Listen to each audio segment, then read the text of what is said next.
السلام علیکم ورحمۃ اللہ وبرکاتہ۔ وعلیکم السلام ورحمۃ اللہ وبرکاتہ۔ کیا حال ہے آپ کا؟ الحمدللہ۔ صفحہ نمبر 202، فخر و ناز۔ حدیث میں آیا ہے کہ پیغمبر اسلام صلی اللہ علیہ وسلم نے فرمایا کہ فخر و ناز نیکیوں کو اس طرح کھا جاتا ہے جیسے آگ لکڑی کو۔ ان العجب لیأکل الحسنات کما تأکل النار الحطب، ادب الدنیا والدین للبصری۔ عجب کیا ہوتا ہے؟ عجب خود پسندی، اپنے بارے میں بہت خوش گمان رہنا، خوش فہمی میں مبتلا رہنا، اپنے آپ کو بہت اچھا سمجھنا، اپنے کارناموں پہ حیرت کرنا، فخریہ بیان کرنا، ان پہ ناز نخرہ کرنا۔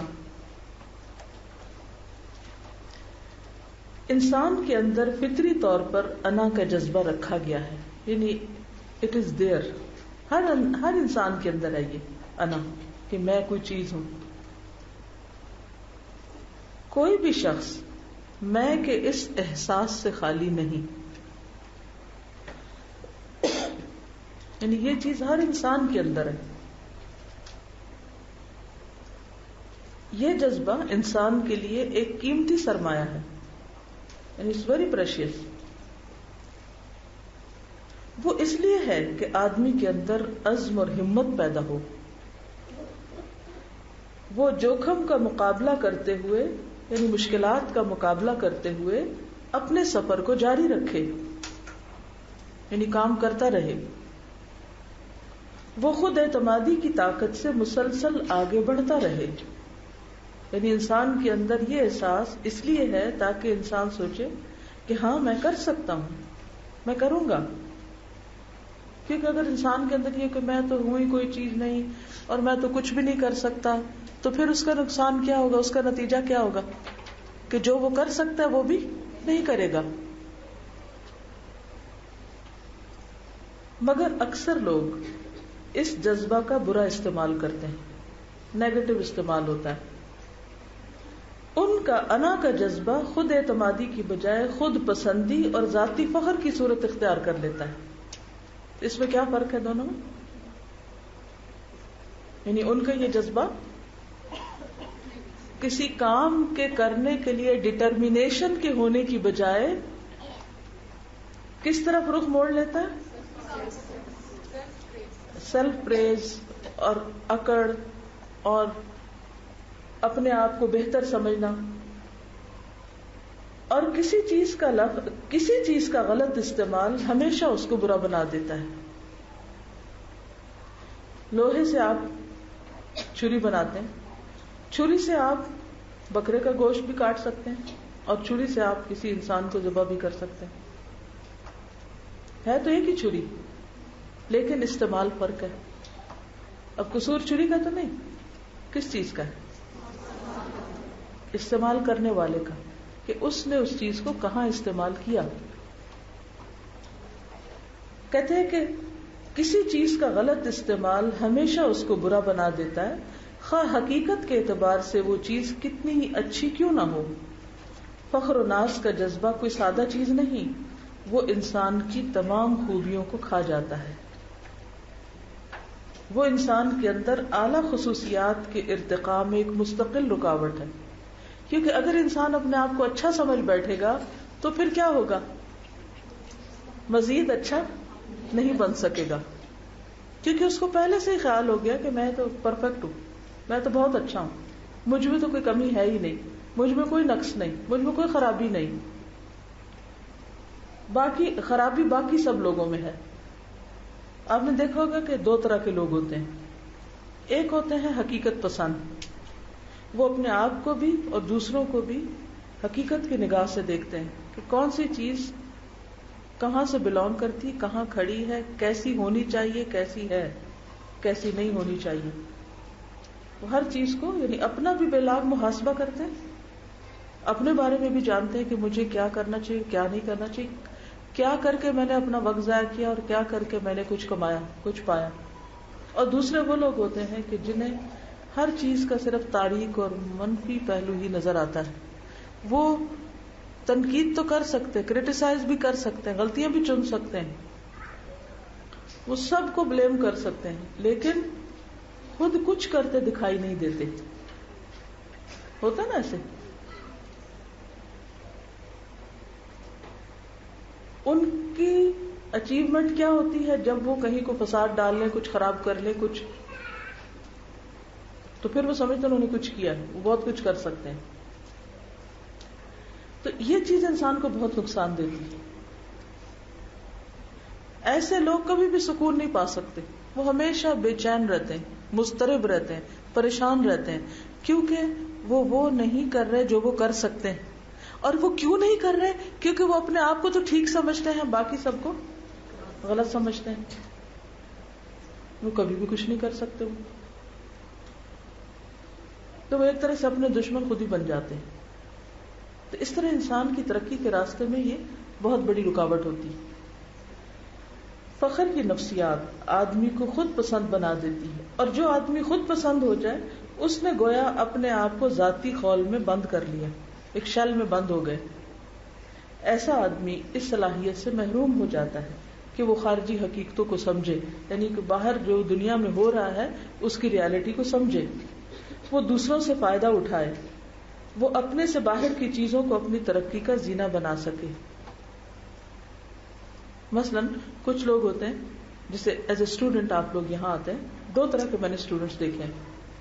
کچھ کو میں نے دیکھا کہ وہ آتے ہیں، کچھ عرصہ ان کو لگتا ہے ماحول کو سمجھنے میں کچھ مشکلات ہوتی ہیں، پڑھنے کا سٹائل فرق ہے، سسٹم فرق ہے، اور بہت سی چیزیں دوسرے اداروں سے مختلف ہیں.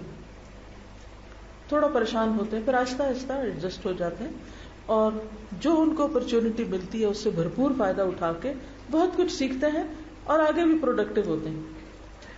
کچھ لوگوں کو میں نے دیکھا ہے کہ وہ آ کے ایڈجسٹ نہیں ہو پاتے، ان کو ہر چیز میں خامی نظر آتی ہے، اور وہ اس سسٹم کو ہی کرٹیسائز کرتے ہوئے اپنا وقت پاس کر جاتے ہیں.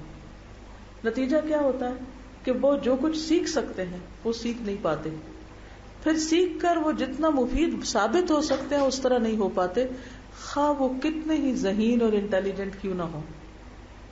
اور صرف یہ یہاں نہیں، زندگی میں آپ خاندان میں اپنے دیکھ لیجئے، بعض بچے انتہائی انٹیلیجنٹ ہوں گے، انتہائی ذہین ہوں گے، اگر آپ ان کے پاس بیٹھے تو آپ دیکھیں گے کہ ان کو تو لگتا ہے سب کچھ پتا ہے، لیکن وہ زندگی میں کچھ اچیو نہیں کرتے.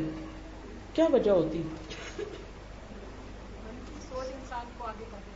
منفی سوچ آگے نہیں بڑھنے دیتی، اپنے بارے میں اوور کانفیڈنٹ ہوتے ہیں، اپنے آپ کو پرفیکٹ سمجھتے ہیں، سارے نقص ان کو دنیا میں نظر آتے ہیں. کسی کام کو وہ اپنی شان کے مطابق نہیں سمجھتے، ہر چیز ان کو اپنی شان سے نیچے نظر آتی، کوئی کام کرنا نہیں چاہتے. بہت سے لوگ آپ نے دیکھا ہوگا بے روزگار ہوتے ہیں، کوئی کام نہیں ہے ان کے پاس، لیکن ان کو بعض اوقات کوئی چھوٹی موٹی جاب مل رہی ہوتی ہے، مگر وہ یہ کہہ کے نہیں اس جاب کو لینا چاہتے، یہ کرنا چاہتے کہ یہ میری پسند کی نہیں، یہ میری کوالیفیکیشن کے مطابق نہیں، یہ میری ریکوائرمنٹ کے مطابق نہیں. لہذا وہ جب کسی چیز کو قبول نہیں کرتے تو وہ جہاں ہوتے ہیں وہیں کھڑے رہتے ہیں، بلکہ اس سے بھی نیچے چلے جاتے ہیں. کچھ لوگ کیا کہتے ہیں کہ کوئی بات نہیں، یہ کام ہے تو یہ بھی کر لیتے ہیں، اس سے بھی کچھ سیکھیں گے، اس سے بھی تجربہ ہو جائے گا، حتیٰ کہ وہ کام میرے سامنے آ جائے جس کے لیے میں بناؤں. کچھ حالات ایسے ہوتے ہیں نا کہ ان کے ساتھ آپ کو چلنا پڑتا ہے. میں اپنے ذاتی تجربے میں دیکھتی ہوں کہ بعض چیزیں مجھے بہت ناگوار ہوتی ہیں کرنے، لیکن چونکہ مجھے کرنی پڑتی ہیں تو میں کرتی رہتی ہوں، بڑے صبر کے ساتھ انہیں کرنا پڑتا ہے. اور کچھ عرصے کے بعد جا کے سمجھ آتا ہے کہ اللہ تعالیٰ سکھانا کیا چاہتے تھے، اس سے مجھے کیا کیا فائدے حاصل ہوئے. تو ہر انسان کا ایک امتحان ہے، اور امتحان کیا ہے کہ کبھی اس کو اپنی مرضی کے موافق ماحول مل جاتا ہے، مرضی کے موافق لوگ مل جاتے ہیں، پسند کا ماحول مل جاتا ہے، پسند کا کام مل جاتا ہے، اور کبھی کیا ہوتا ہے ہر چیز مرضی کے خلاف ہوتی ہے. اب حل کیا ہے کہ جب مرضی کے مطابق ہو تو شکر کر کے اس کو اور زیادہ اس ٹائم کو پروڈکٹیو بنائے، اور جب مرضی کے خلاف ہو تو بھی صبر کر کے برداشت کر کے کام چلانے کی کوشش کرے، نہ کہ اس سسٹم سے جھگڑنے کی. اور نتیجہ کیا ہوگا کہ اللہ تعالیٰ نے کسی خاص وجہ سے آپ کو ایک سچویشن میں ڈالا ہوتا ہے، اس کی حکمت اسی کو پتا ہوتی ہے، اس نے آپ کو کچھ سکھانا ہوتا ہے وہاں جو آپ ایکسپٹ نہ کر کے سیکھ نہیں رہے ہوتے. بہت سے لوگ تقدیر سے جھگڑتے رہتے ہیں، ایسا کیوں اور ایسا کیوں. بھئی اللہ نے بنا دیا ہے نا، ایکسپٹ کر لو. کچھ لوگوں کو اپنی شکل پہ بڑا اعتراض ہوتا ہے، کبھی ناک پہ، نقشے پہ، کسی اور چیز، کچھ کو اپنے والدین کے ساتھ مشکل پڑی ہوئی ہے، کسی کو کسی چیز کے ساتھ. تو اگر انسان ان سب چیزوں سے جھگڑنا چھوڑ کے اس چیز کو ایکسپٹ کرے کہ میرے رب نے مجھے کسی خاص مقصد کے لیے اس سچویشن میں لا کے ڈالا ہے، اب یہ میرا ایک امتحان ہے کہ میں کیا کرتا ہوں. آپ کو معلوم ہے کہ حضرت داؤد علیہ السلام اور حضرت سلیمان علیہ السلام، ان کو اللہ سبحانہ و تعالیٰ نے کتنی بڑی بڑی نعمتیں دی تھی.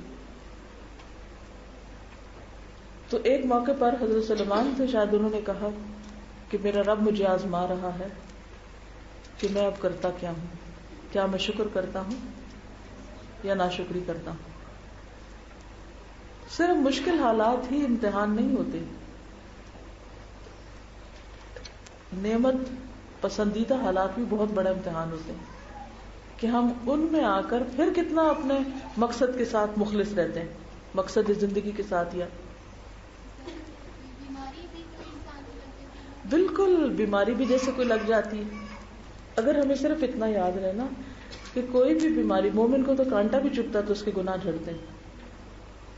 تو اگر ہمیں کوئی بیماری لگی ہوئی ہے اور اگر اس میں صرف ایک بات سوچ لینا کہ اس وقت میرے مسلسل گناہ جھڑ رہے ہیں، مسلسل جڑے جا رہے ہیں، جڑے جا رہے ہیں، جڑے جا رہے ہیں، جڑے جا رہے ہیں، جتنی دیر میں اس بیماری میں ہوں، تو آپ دیکھیں گے کہ آپ کی بالکل ذہنی کیفیت ہی بدل جائے گی، سوچ ہی بدل جائے گی کہ اچھا کیا پتہ یہ بیماری ہی مجھے بخشوانے کے لیے کا ذریعہ بن جائے اللہ کے ہاں، شاید میرے باقی تو نیک عمل کوئی نہ ہو، یہی میری نجات کا سبب بن جائے. تو اللہ کو پتا تھا نا کہ مجھے کیا چاہیے، کیونکہ اتنا یقین تو ہم سب کو کرنا چاہیے کہ اللہ اپنے بندوں پہ ظلم نہیں کرتا. یہ تو آپ پکا اپنے آپ سے تہیہ کر لیں، کسی بھی طرح کا حال ہے نا، اللہ آپ پہ ظلم نہیں کر رہا. اس کی ایک پلاننگ ہے، اس کا ایک منصوبہ ہے جس کے تحت وہ آپ کو مختلف سچویشن سے گزار رہا ہے. بس آپ نے کبھی کوئی فیکٹری دیکھی؟ آپ نے دیکھا ہوگا کہ ایک پروڈکٹ مختلف مشینوں سے گزرتی اور ہر جگہ سے گزرنے کا ایک خاص مقصد ہوتا ہے نا. کبھی اس کو پریس کیا جا رہا ہوتا ہے، کبھی اس کو کاٹا جا رہا ہوتا ہے، کبھی اس کو پھینکا جا رہا ہوتا ہے، کبھی اس کو اوپر کیا جا رہا ہوتا ہے، کبھی اس کو نیچے کیا جا رہا ہوتا ہے. لیکن اس سارے پروسیس کا ایک مقصد ہے. اگر آپ کسی بھی فیکٹری میں اسی نقطہ نظر سے جائیں یہ دیکھنے کے لیے کہ آغاز میں کوئی بھی را مٹیریل کس شکل میں تھا اور اس کا اینڈ پروڈکٹ کیا تھا اور وہ کس کس مرحلے سے گزرا، وہاں سے آپ اپنی زندگی کو لے لیں کہ اللہ نے مجھے پیدا کیا یوں انگھڑ، پھر میں فیکٹری کے مختلف یعنی زندگی کے مختلف سٹیجز میں مختلف چیزوں سے دھوپ چھاؤں سے گزرتے گزرتے گزرتے گزرتے اب میں یہ بن گیا ہوں. اب دیکھنا یہ ہے کہ میں کس حال میں اللہ کے سامنے حاضر ہو رہا ہوں. کیا کچھ بن کے سے مراد یہ کہ میں نے وہ کیا جس کے لیے مجھے اس سارے پروسیس میں ڈالا گیا تھا، یا پھر آپ کو پتہ نا کہ اینڈ پہ بھی پروڈکٹ جو کوالٹی کنٹرول میں فیل ہوتی ہے تو وہ کیا ہوتی، ڈسکارڈ کر دی جاتی. کچھ عرصہ پہلے جب میں بنگلہ دیش گئی تھی تو مجھے فارماسیوٹیکل انڈسٹری کو دیکھنے کا موقع ملا تھا. تو اول سے لے کے آخر تک سارے سٹیپس دیکھے تھے ہم نے کہ ایک چیز کہاں سے گزرتی. یہ بالکل آخری سٹیپ تھا نا، تو وہاں پر کچھ پروڈکٹ بالکل آخری مرحلے پر وہ الگ ہو رہی اور کیا تھا، چھوٹا سا اگر وزن میں بھی فرق آ گیا نا یا اس کی کسی بھی چیز میں فرق آ گیا تو وہ اس سے الگ کر دی جاتی. تو تو اس وقت میں سوچ رہی تھی کہ سارے جگہ پر یہ اکٹھا رہا یہ سارا مال، اور یہاں آ کے اینڈ پہ اتنے سے ڈیفیکٹ کی وجہ سے اس کو الگ کر دیا گیا. اب اس کی کوئی قیمت ہی نہیں ہے. اس باکس کی قیمت ہے اور اس کی کوئی قیمت نہیں ہے. بالکل ہمارے ساتھ بھی یہی ہونے والا ہے. ہم سب ایک دنیا کی ایک فیکٹری میں داخل ہو چکے ہیں اور ہماری مختلف، یعنی ایک جیسے آپ اگر گنے کی مل کبھی دیکھی ہوگی آپ نے، تو گنا آتا ہے نا جو ٹرالیوں کی ٹرالیاں اس میں پڑ رہی ہوتی ہیں، پھر ان کا جوس نکلتا ہے، پھر اس کے وہ الگ ہوتا ہے جوس، چل آگے چل، پھر اس سے بھی آگے آگے کئی چیزیں بن رہی ہوتی ہیں. اسی طرح دودھ کی اگر آپ جہاں دیکھیں مختلف جہاں اس کی پروسیسنگ، کوئی چیز بن رہا ہے، کوئی یوگرٹ، کوئی آئس کریم، کوئی کچھ. تو اس طرح مختلف لوگ دنیا میں آتے ہیں، کوئی کچھ بن جاتا ہے، کوئی کچھ بن جاتا ہے، کوئی کچھ بن جاتا ہے، اور جو کچھ بنتا ہے اس کے مطابق اس کی ویلیو ہوتی ہے دنیا میں بھی اور پھر ایک آخرت میں بھی ہوتی ہے. جو اس ٹیسٹ میں پاس ہو جاتے ہیں، اس کوالٹی پہ پورے اترتے ہیں، وہ جنت میں بھیج دیے جائیں گے، اور جہاں جس کو کوئی ڈیفیکٹ ہوتا ہے اس کو ڈسکارڈ کر دیا جائے گا. تو اللہ نے ہمیں جس بھی حال میں رکھا ہے، جس بھی پروسیس میں رکھا ہے، جس بھی جگہ پہ رکھا ہے، ہمیں اس پر سوچنا چاہیے کہ اس کا کوئی مقصد تھا، اس کے پیچھے کوئی وجہ تھی. اللہ تعالیٰ کوئی بھی کام کسی مقصد کے بغیر نہیں کرتا. تو وہ کیا ہے؟ مجھے اپنے اس حال کو، اس وقت کو، اس زندگی کے اس فیز کو آسان طریقے سے گزارنا، اور یہ بھی سوچنا کہ یہ وقت بھی گزر جائے گا، کیونکہ ہر آنے والا وقت نکل جاتا ہے، چلا ہی جاتا ہے، کچھ بھی باقی نہیں رہتا. نہ خوشی کے لمحات باقی رہتے ہیں اور نہ دکھ کے لمحات باقی رہتے ہیں. سب کو ختم ہونا ہے. بس دیکھا یہ جائے گا لیبلوکم ایکم احسن عملا. اس سے کیا کمایا؟ کیا آپ فخر کی نفسیات میں مبتلا ہو گئے، یا پھر آپ بلا وجہ احساس کمتری کا شکار ہو گئے، اور آپ نے وہ نہیں کیا اور آپ وہاں نہیں کھڑے رہے جہاں آپ کو ہونا چاہیے تھا. تو لکھتے ہیں کہ ایسا آدمی کوئی نیکی کا کام کرتا ہے تو اس میں بھی اس کا فخر کا جذبہ شامل رہتا ہے. وہ جو کچھ کرتا ہے خود نمائی کے لیے کرتا ہے، اپنے آپ کو ثابت کرنے کے لیے. اس کی سرگرمیوں کا محور اس کی اپنی ذات بن جاتی، سیلف سینٹرڈ. حالانکہ صحیح یہ ہے کہ آدمی کی سرگرمیوں کا محور وہ حقیقت ہو جو اس کے باہر اعلیٰ سطح پر قائم ہے. فطرت انسان کے اندر تواضع دیکھنا چاہتا ہے، ہمبلنس، لیکن فخر پسند آدمی کبر کی تصویر بنا ہوتا ہے. فطرت حقیقتوں کے اعتراف کو پسند کرتی، مگر ایسا آدمی بے اعترافی کا مظاہرہ کرتا ہے. یعنی حقیقت کو ایکسپٹ کرنا بہت ضروری ہے. یہ ہے اصل میسج. مثلا اگر کوئی بیماری لگ گئی، اب وہ لگ گئی ہے، اسے ایکسپٹ کریں، آپ اس کو اگنور نہیں کر سکتے. یہ آپ کو کیونکہ ہر مشکل کے دو راستے ہوتے ہیں. ایک یہ کہ تدبیر کے ساتھ اس مشکل کو دور کر دیا جائے، اور نمبر 2 جہاں تدبیر نہیں چلتی وہاں صبر سے کام لیا جائے اور اس کے ساتھ جینا سیکھا جائے. کیونکہ تیسری تھرڈ آپشن کوئی ہے ہی نہیں. یا کیا کرنا؟ مثلا اگر کوئی شخص کسی جگہ پھنس گیا ہے، کوئی دروازہ بند ہو گیا، کوئی کچھ ہو گیا، تو ایک کیا ہے؟ تدبیر کرے، اور دوسرا کیا ہے؟ اگر تدبیر کوئی بھی کام نہیں کر رہی تو پھر کیا؟ ایکسپٹ کر لے، اور ایکسپٹ کر کے پھر اس کے مطابق اپنے آپ کو سپرد کر دے اس کے. کیونکہ وہ کہیں بھی تنہا نہیں، ہر جگہ اس کا رب ہے. وہ اس کو پکارے، وہ اس کے ساتھ لو لگائے. اور آپ یقین کریں اس سے زیادہ خوبصورت کوئی تجربہ ہی نہیں کہ جب آپ اپنے رب کے لیے خالص ہو جاتے ہیں. زندگی میں اس سے زیادہ کوئی خوبصورت چیز نہیں. کبھی اس کی کوشش تو کر کے دیکھیں. ایسی زندگی جس میں خود نمائی نہ ہو، خود کو ثابت کرنے کا کوئی شوق نہ ہو. بس جب رب نے جو پوزیشن دے دی، جو ڈیوٹی دے دی، جو رول دے دیا، جہاں رکھا، جس حال میں کام کرنے کے لیے کہا، اس کو انسان ایکسپٹ کر کے وہیں پر اپنی صلاحیتوں کو میکسیمم لگا دے. نہ گلہ ہے دوستوں کا، نہ شکایت ہے زمانہ. کیوں؟ اس لیے کہ تیری بندہ پروری سے میرے دن گزر رہے ہیں. رب تو ہے نا، لوگ تو آنی جانی چیز ہیں. مجھے لوگوں کے سامنے خود کو پروو نہیں کرنا، مجھے تیرے سامنے سچا ہونا ہے. اگر تو راضی ہے تو لوگ خود ہی راضی ہو جائیں گے، ورنہ لوگوں کے پیچھے بھاگ بھاگ کے بھی آپ کسی کو راضی نہیں کر سکتے. ہم نماز چھوٹی کر دیتے کہ ذرا جلدی سے لوگوں کو راضی کر لیں، کال لمبی سے اٹینڈ کر لیں گے کسی کی، لیکن نماز چھوٹی کر دیں گے. کیا پھر بھی لوگ راضی ہوتے؟ نہیں ہوتے. تو جو کام، یہ ذمہ داریاں اللہ نے آپ کے اوپر ڈالی ہیں ان کو تسلی کے ساتھ کیجیے، اور پھر دیکھیے کہ رب آپ کو کس طرح انعام دیتا ہے. فطرت حقیقتوں کے اعتراف کو پسند کرتی. اچھا، حقیقت کے اعتراف میں ایک اور چیز بھی ہے. مثلا کوئی شخص آپ سے زیادہ ذہین ہے، مثلا آپ کے ہسبینڈ یا ہسبینڈ کے سامنے اس کی وائف. اب کیا ہوتا ہے کہ بعض اوقات ایسے رشتے ہوتے ہیں کہ ایک دوسرے کی خوبی یا اس کی طاقت یا اس کی خاص صلاحیت کو لوگ مانتے نہیں. گھر میں بھی دیکھیے، ڈپارٹمنٹس میں بھی دیکھیے، کام کی جگہوں پر بھی دیکھیے. اگر کوئی شخص آپ سے کوئی بہتر کام کر سکتا ہے تو بہت سے لوگ اس کو ایکسپٹ نہیں کرتے، انسیکیور ہو جاتے ہیں اور اس کو کھینچتے رہتے کہ تم پیچھے ہو جاؤ تاکہ یا تو ہم برابر رہیں یا پھر ہم آگے نکلیں. یہ ہم سے برداشت نہیں کہ تم آگے نکلے. یہ کیا ہے؟ فطرت کے خلاف جانا، حقیقت کے خلاف جانا. جو حقیقت کے خلاف جاتا وہ کبھی کامیاب نہیں ہو سکتا.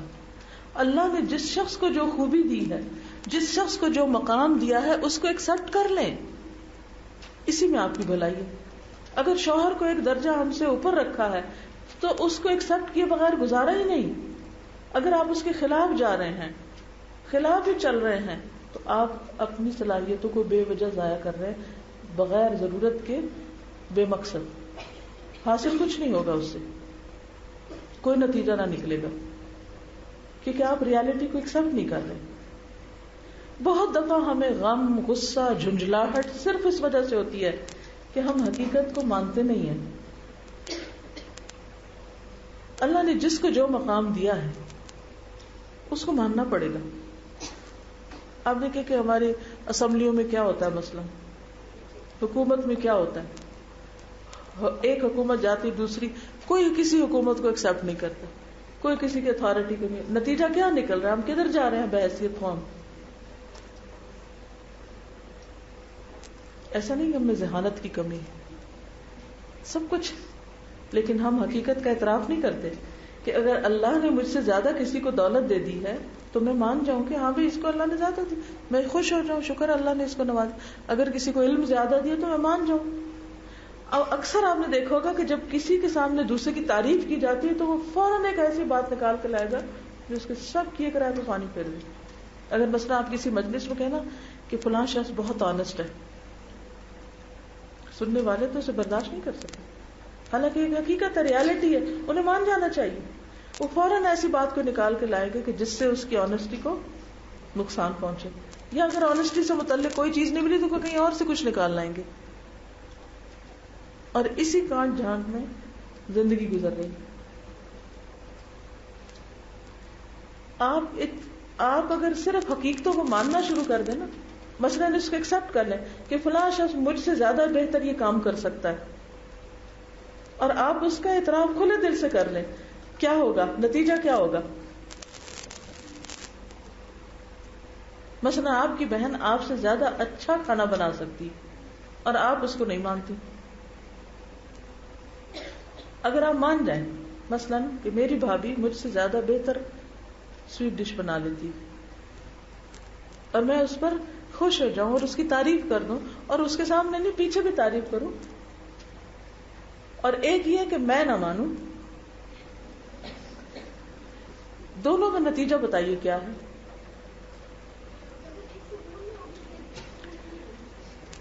اگر مان جائیں گے نا آپ، اتنی دل کو اللہ تعالیٰ آپ کو انعام دے گا، وہ خوشی کی شکل میں ایک خوشی آئے گی آپ کے اندر.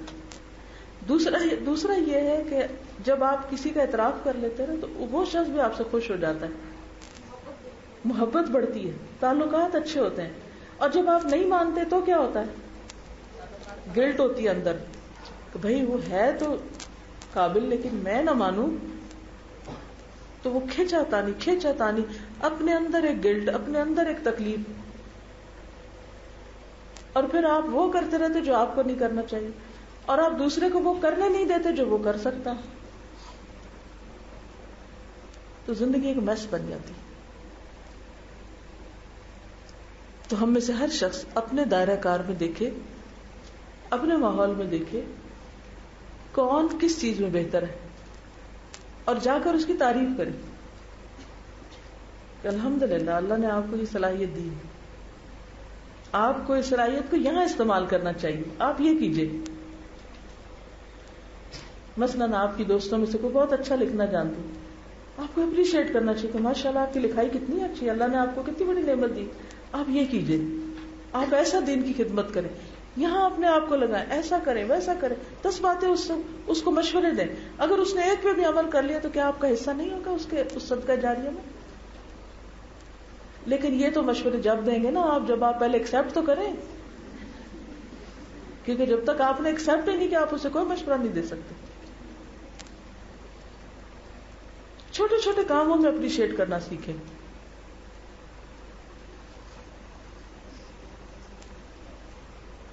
لیکن ہم اس معاملے میں بہت بخیل ہوتے ہیں. ہم ڈرتے ہیں کہ اگر ہم نے کسی کی تعریف کر دی تو پھر تو وہ مجھ سے آگے نکل جائے تو پھر میرا کیا بنے گا. اگر ہمیں یہ یقین ہو جائے نا کہ نفع اور نقصان صرف اللہ کے ہاتھ میں ہے، عزت صرف اس کو ملتی ہے جس کو اللہ عزت دیتا ہے، اور ذلیل وہ ہوتا ہے جس کو اللہ ذلیل کر دیتا ہے، وہ جھگڑے ختم ہو جائے، فکر ہی ختم ہو جائے گی آپ کی ساری. اتنے ریلیکس ہو جائیں گے. اگر کوئی آپ کو آ کے یہ بتانا فلاں آپ کو گالیاں دے رہا ہے، فلاں آپ کے ساتھ یہ کر رہا ہے، آپ اگر ایک بات سوچ لینا، عزت صرف اللہ کے پاس ہے. کسی کو گالیاں دینے سے کوئی ذلیل نہیں ہو سکتا، کوئی کسی کو کچھ بگاڑ نہیں سکتا. صحابہ کرام کو کہا گیا تھا نا کہ ان الناس قد جمعوا فاخشوهم، تو کیا ہوا تھا نتیجہ؟ زادهم ایمانا فاستبقوا الخیرات. مقابلہ صرف اس کا کریں جو آپ میں نیکی سے آگے ہو، اسے ایکسپٹ کر کے آپ دیکھیں میں بھی کیسے نیکی میں آگے ہو سکتا. اور اگر آپ اس طریقے سے اس نیکی میں آگے نہیں ہو سکتے، فوراً سوچیں مجھے اللہ نے کون سی طاقت ایسی دی ہے جو اس کے پاس نہیں، مجھے اس میں آگے بڑھ جانا ہے. بہت رستے ہیں، بہت وسعتیں ہیں.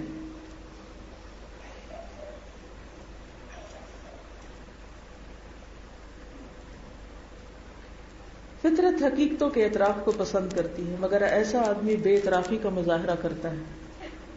فطرت تمام انسانوں کو ایک نظر سے دیکھتی ہے، اور ایسا آدمی چاہتا ہے کہ اس کو استثنائی ایکسیپشنل مقام دے دیا جائے. فطرت کے ساتھ اس قسم کی عدم مطابقت موجودہ دنیا میں قابل عمل نہیں.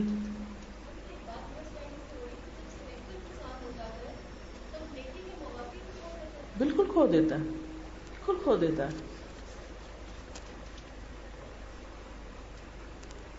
کیونکہ آپ سوچیں یہ موقع ملا ہے چھوٹا سا، اسی سے یہی کر لیتا ہوں. اگر اس وقت میرے پاس صرف یہ ایک موقع ہے نیکی کرنے کا تو وائی ناٹ. میں اس انتظار میں بیٹھا ہوں کہ اس سے بڑا موقع ہے، پھر کروں گا تو پتہ نہیں آئے گا کہ نہیں آئے گا. جو ہے اس کو تو استعمال کریں، جو کر سکتے ہیں وہ تو کر لیں. اوکے، السلام علیکم ورحمۃ اللہ وبرکاتہ.